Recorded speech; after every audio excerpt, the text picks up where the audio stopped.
ಸೇರಿಸಿಕೊಂಡು ನಮಗೆ ಕಮಿಷನರ್ ಅವರಲ್ಲಿ ಕೇಳುವಂತಹದ್ದು ಅಷ್ಟು ಸ್ಪಷ್ಟವಾಗಿ ನೀವು ಮಾಧ್ಯಮದ ಮುಂದೆ ಉತ್ತರ ನೀಡಿದವರು ಅದೇ ದಿನ ರಾತ್ರಿ ಮುಸಲ್ಮಾನರ ಮನೆಗೆ ದಾಳಿ ನಡೆಸಲಿಕ್ಕೆ ನಿಮ್ಮನ್ನ ಒತ್ತಡ ಹಾಕಿದವರು ಮತ್ತೊಮ್ಮೆ ಪತ್ರಿಕಾಗೋಷ್ಠಿಯನ್ನು ಕರೆದು ನೀವು ಹೇಳ್ಬೇಕು.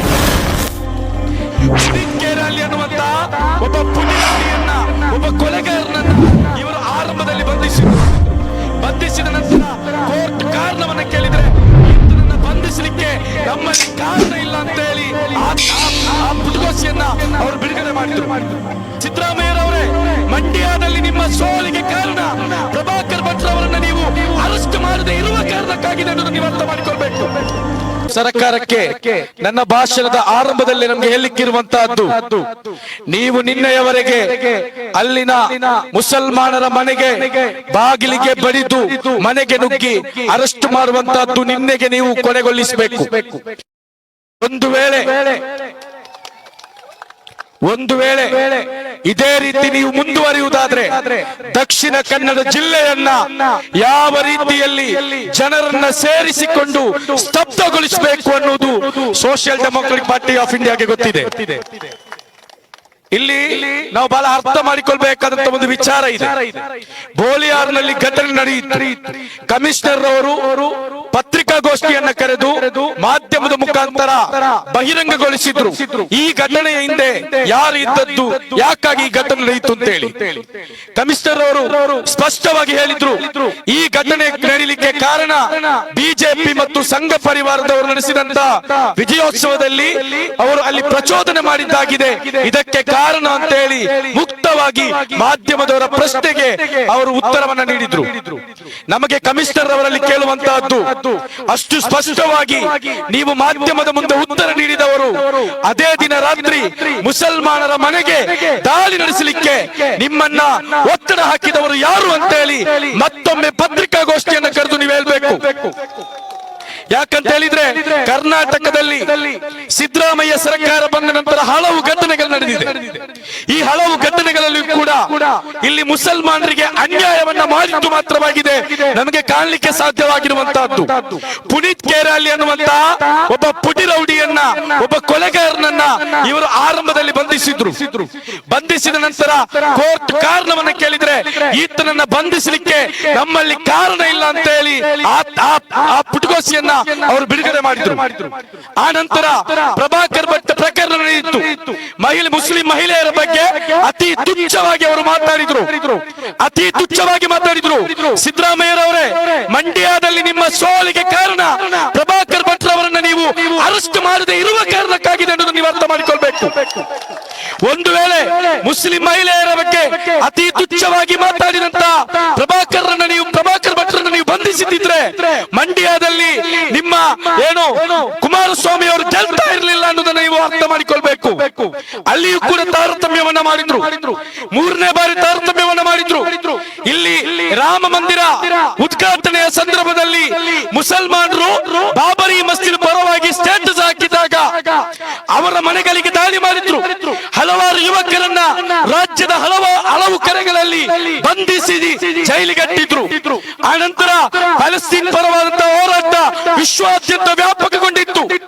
ಅಮೆರಿಕದ ವೈಟ್ ಹೌಸ್ ಎದುರುಗಡೆ ಕೂಡ ಪ್ಯಾಲೆಸ್ತೀನ್ ಪರವಾದಂತಹ ಹೋರಾಟ ನಡೆಯಿತು. ಆವಾಗ ಇಲ್ಲಿನ ಮುಸಲ್ಮಾನರು ಪ್ಯಾಲೆಸ್ತೀನ್ ಪರವಾಗಿ ಹೋರಾಟಕ್ಕಿಳಿದಾಗ ಸಿದ್ದರಾಮಯ್ಯರವರ ಕಾಂಗ್ರೆಸ್ ಸರ್ಕಾರ ಅದನ್ನು ಸಹಿಸಲಿಲ್ಲ.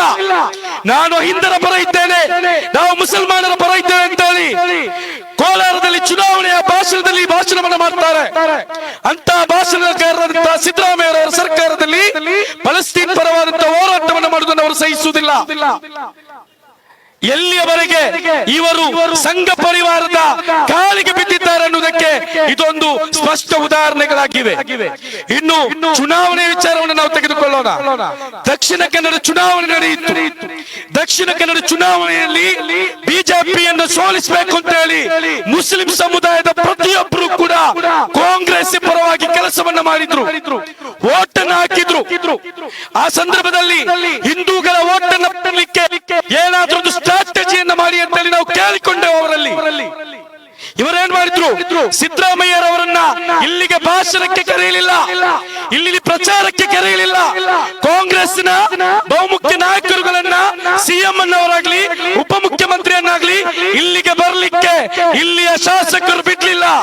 ಕಾರಣ ಏನಂತ ಹೇಳಿದ್ರೆ ಸಂಘ ಪರಿವಾರದ ಭಯವಾಗಿದೆ ಇವರಿಂದ ಕಾಡ್ತಾ ಇರುವಂತಹದ್ದು. ಇಷ್ಟೊಂದು ಅಧಿಪತನಕ್ಕೆ ಇಳಿದಾಗಿದೆ ಇವರ ಆಡಳಿತವನ್ನು ನಡೆಸ್ತಾ ಇರುವಂತಹದ್ದು.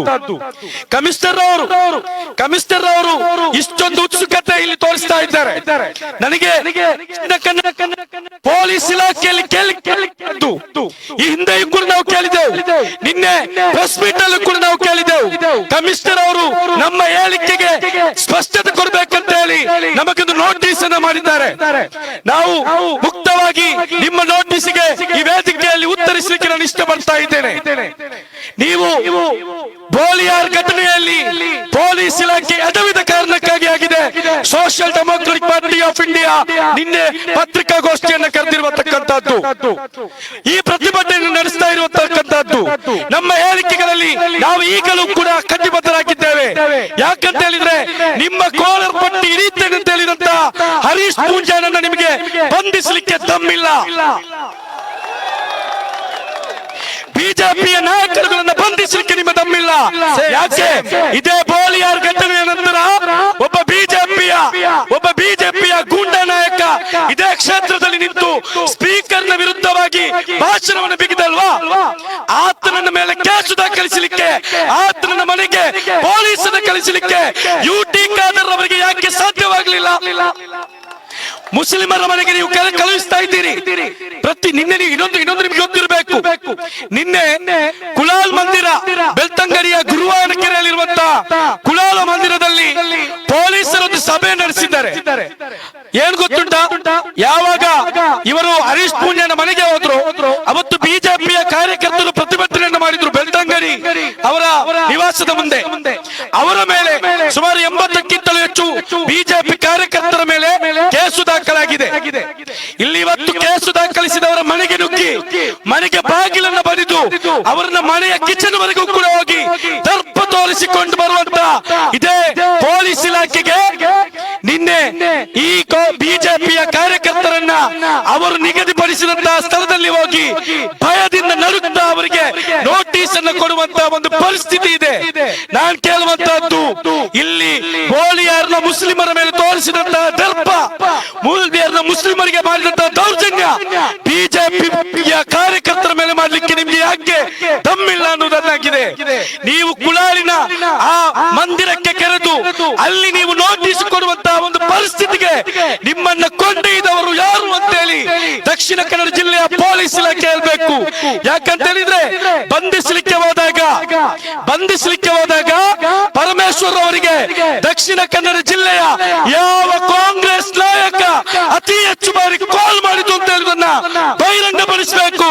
ಅದು ಪುತ್ತೂರಿನ ಅಶೋಕ್ ರೈಯೇ ಅಥವಾ ಉಳ್ಳಾಲ ಕ್ಷೇತ್ರದ ಯುಟಿ ಖಾದರ್ ಅವರೇ ಎನ್ನುವುದಕ್ಕೆ ಉತ್ತರವನ್ನು ನೀಡಬೇಕು.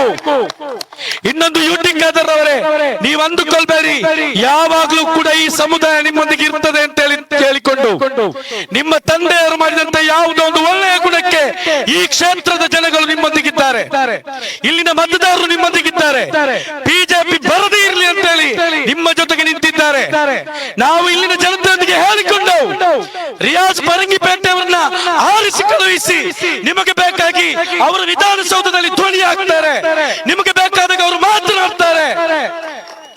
ಪ್ರತಿಯೊಂದು ಮತದಾರರಲ್ಲಿ ಕೇಳಿಕೊಂಡವು. ಆದ್ರೂ ಕೂಡ ಯುಟಿ ಖಾದರ್ ಅವರೇ ನಿಮಗೆ ಈ ಮತದಾರರು ವೋಟ್ ಅನ್ನು ಹಾಕಿದ್ರು. ಆದ್ರೆ ನೀವೇನ್ ಮಾಡಿದ್ದೀರಿ? ಕಳೆದ ಬಾರಿ ಉಳ್ಳಾಲದ ಗಲಭೆಯ ಸಂದರ್ಭದಲ್ಲೂ ಕೂಡ ನೀವು ಮನೆಗೆ ಪೊಲೀಸರನ್ನು ನುಗ್ಗಿಸಿದ್ರಿ. ನೀವು ಇಲ್ಲ ಅಂತೇಳಿ ನಿಮ್ಮ ಪತ್ರಿಕಾಗೋಷ್ಠಿಯಲ್ಲಿ ನಮಗೆ ಸ್ಪಷ್ಟವಾಗಿ ಗೊತ್ತಾಗಿದೆ. ನೀವು ಬೋಲಿಯಾರ್ನ ಮುಸ್ಲಿಂ ಯುವಕರ ಮನೆಗಳಿಗೆ ಹೆಸರನ್ನ ಪಟ್ಟಿ ಮಾಡಿಸಿಕೊಂಡು ಕಳಿಸ್ತಾ ಇರುವುದು ಯುಟಿ ಖಾದರ್ ಅವರ ನೇತೃತ್ವ ಅನ್ನೋದಕ್ಕೆ ನಮಗೆ ನಿಮ್ಮ ಪತ್ರಿಕಾಗೋಷ್ಠಿಯ ಸಾಕ್ಷಿ. ಆದ್ರೆ ಎಸ್ಡಿಪಿಐ ಬಹಳ ಮುಕ್ತವಾಗಿ ಹೇಳ್ತಾ ಇರುವಂತಹದ್ದು, ಬೋಲಿಯಾರ್ನ ಜನತೆ ನಮ್ಮೊಂದಿಗಿದ್ದಾರೆ, ದಕ್ಷಿಣ ಕನ್ನಡ ಜಿಲ್ಲೆಯ ಮುಸ್ಲಿಮರು ನಮ್ಮೊಂದಿಗಿದ್ದಾರೆ. ನೀವು ಅಂದುಕೊಂಡಿರಬಹುದು ಅಶ್ರಫ್ ಕಿನಾರೆ ಎನ್ನುವಂತ ಒಬ್ಬ ವ್ಯಕ್ತಿ ಕಾಂಗ್ರೆಸ್ನ ವಿರುದ್ಧವಾಗಿ ಮಾತಾಡಿದಾಗ ಒಂದು ನೋಟಿಸ್ ಹೋದ್ರೆ ಬಾಕಿದ್ದವರು ಮೌನಕ್ಕೆ ಶರಣಾಗಬಹುದು ಅಂತ ಹೇಳಿ ನಿಮ್ಮ ಚೇಳಗಳಾಗಿ ನಿಮ್ಮ ಕಾಲಡಿಯಲ್ಲಿ ಬದುಕ್ತಾ ಇರುವಂತ ಕೆಲವರನ್ನ ನೀವು ನೋಡಿರಬಹುದು. ಆದ್ರೆ ದಕ್ಷಿಣ ಕನ್ನಡ ಜಿಲ್ಲೆಯ ಎಲ್ಲಾ ಮುಸಲ್ಮಾನರು, ಎಲ್ಲಾ ಮುಸ್ಲಿಂ ನಾಯಕರು ಅಂತವರೇ ಅಂತ ಹೇಳಿ ನೀವು ಅಂದುಕೊಳ್ಬಾರ್ದು. ಯಾಕಂತ ಹೇಳಿದ್ರೆ social democratic party of India ನಿನ್ನೆ ಒಂದು ಪತ್ರಿಕಾಗೋಷ್ಠಿಯಲ್ಲಿ ಒಂದು ಹೇಳಿಕೆಯನ್ನು ಕೊಟ್ಟದ್ದು, ನಾವು ಕೊನಾಜೆ ಛಲವನ್ನು ಮಾಡ್ತಾ ಇದ್ದೇವೆ ಅಂತ ಹೇಳಿ. ಅದರ ಬದಲಾಗಿ ಎಲ್ಲಿಯಾದ್ರೂ ನಮ್ಮ ಕಾರ್ಯಕರ್ತರನ್ನ ಇಲ್ಲಿರುವಂತ ಮುಸಲ್ಮಾನರ ಮನೆಗೆ ಕಳುಹಿಸಿದ್ರೆ ಇಲ್ಲಿ ಇವತ್ತು ಕೊನಾಜೆ ಪೊಲೀಸ್ ಸ್ಟೇಷನ್ ಮುಂಭಾಗದಲ್ಲಿ ಇಲ್ಲಿ ಅಲುಗಾಡ್ಲಿಕ್ಕೆ ಸ್ಥಳ ಇರ್ತಿರ್ಲಿಲ್ಲ ಅನ್ನೋದನ್ನು ನಾವು ಹೇಳಿಕ್ಕೆ ಇಚ್ಛೆ ಪಡ್ತಾ ಇದ್ದೇವೆ. ಕಮಿಷನರ್ ಅವರೇ, ನೀವು ನಮ್ಮ ಪರವಾಗಿರಿ ಅಂತ ನಾವು ಹೇಳುವುದಿಲ್ಲ, ನೀವು ನಮ್ಮವರನ್ನ ಬಂಧಿಸಬೇಡಿ ಅಂತ ಕೂಡ ನಾವು ಹೇಳುವುದಿಲ್ಲ. ನಾವು ಹೇಳ್ತಾ ಇರುವಂತಹದ್ದು, ನೀವು ಅಕ್ರಮವಾಗಿ ಬಂಧಿಸಬೇಡಿ, ನೀವು ನ್ಯಾಯದ ಪರವಾಗಿರಿ. ನಿಮ್ಮ ಏನು ಕಮಿಷನರ್ ಗೇಟಿನವರೆಗೆ ಬಂದು ಇನ್ನೂ ಹೆಚ್ಚು ಜನರನ್ನ ಶಕ್ತಿಯನ್ನು ಗೂಡಿಸಿಕೊಂಡು ಇದಕ್ಕಿಂತಲೂ ಶಕ್ತವಾದಂತಹ ಹೋರಾಟವನ್ನು ಮಾಡಲಿಕ್ಕೆ ನಮಗೆ ನೀವು ಪ್ರೇರೇಪಿಸಬೇಡಿ ಎನ್ನುವುದಾಗಿದೆ ಕಮಿಷನರ್ ಅವರಿಗೆ ಹೇಳುವಂತಹದ್ದು. ಇನ್ನು ನಮ್ಮ ನಾಯಕರಿಗೆ ಬರುವಂತಹ ನಿಮ್ಮ ನೋಟಿಸುಗಳು, ನಮ್ಮ ನಾಯಕರಿಗೆ ಬರುವಂತ ನಿಮ್ಮ ನೋಟಿಸುಗಳು, ಆ ನೋಟಿಸುಗಳಿಂದ ನಮ್ಮನ್ನ ಎಲ್ಲಷ್ಟು ಕೂಡ ಅಲುಗಾಡಿಸಲಿಕ್ಕೆ ಸಾಧ್ಯವಿಲ್ಲ ಅನ್ನೋದನ್ನ ಬಹಳ ಸ್ಪಷ್ಟವಾಗಿ ನಾವು ಹೇಳ್ತಾ ಇದ್ದೇವೆ. ಇಲ್ಲಿನ ಜನತೆ, ಇಲ್ಲಿ ಕೂಡಿರುವಂತಹ ಜನತೆಯ ಭಾಗವಾಗಿ ಮಾಧ್ಯಮದ ಮೂಲಕ ನಾವು ಸರ್ಕಾರ ಕೇಳ್ತಾ ಇರುವಂತಹದ್ದು, ನಮ್ಮ ಔದಾರ್ಯದಿಂದ ನೀವು ಅಧಿಕಾರದಲ್ಲಿದ್ದೀರಿ, ನಮ್ಮ ಔದಾರ್ಯದಿಂದ ನೀವು ಇವತ್ತು ಅಧಿಕಾರವನ್ನು ನಡೆಸ್ತಾ ಇದ್ದೀರಿ. ನಿಮಗೆ ಸಾಧ್ಯವಾದ್ರೆ ಇಲ್ಲಿ ಸಂವಿಧಾನಾತ್ಮಕವಾಗಿ, ಕಾನೂನಾತ್ಮಕವಾಗಿ, ಪ್ರಜಾಪ್ರಭುತ್ವವಾಗಿ ನೀವು ಅಧಿಕಾರವನ್ನು ಚಲಾಯಿಸಿ.